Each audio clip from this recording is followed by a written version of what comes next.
How does it go there, people of the place?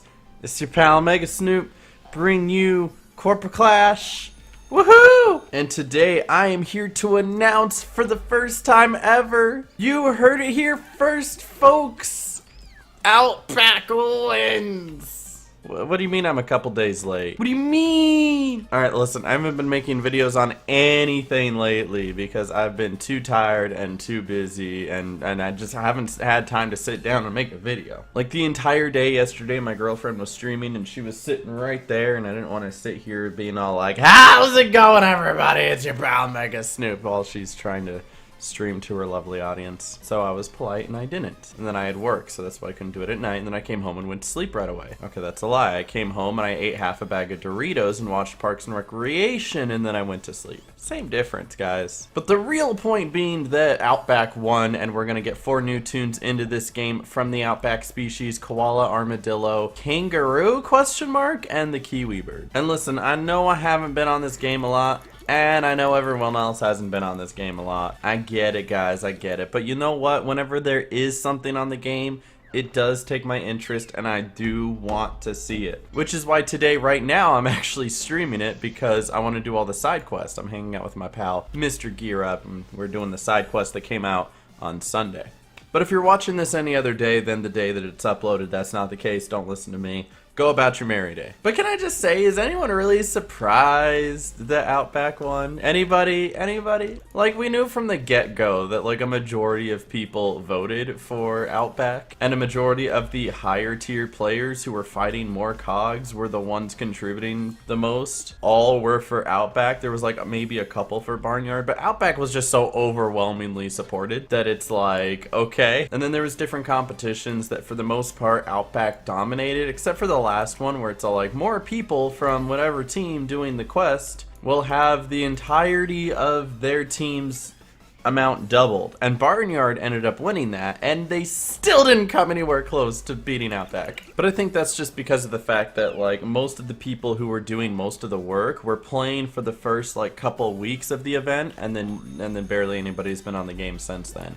I mean, look, there's 114 people online, which, don't get me wrong, is still one of the most populated Toontown servers. Like, I don't see any other Toontown server holding up this well other than TTR, okay? Okay. But listen, I ain't gonna knock it because I know TTR's suffering too. Like, with lack of updates, and with school coming back on, and just overall lack of interest. The game's been around for 5 years now, and every single year that it continues without something big to hold people's attention, it's gonna get less players. That's just a fact. So with retention at an all-time low and updates at an all-time low, it's not a good time for Toontown. Man, it's not a good time for anything. I'm looking around other communities, and heck, Fortnite people are complaining. They're like, oh, this game is so stale, we need something new. I think people just complain too much. I think that's what it really is that it's become oversaturated, and the moment that something new comes out, they ditch the old and they just beeline for it, and then they get tired of whatever that new thing is in a week, and they want something even more new. And it's like, you can't mass produce amazing games, alright? Like, be grateful for what you got. Anyway, where was I going with this? Outback won. That's the whole point of today's video.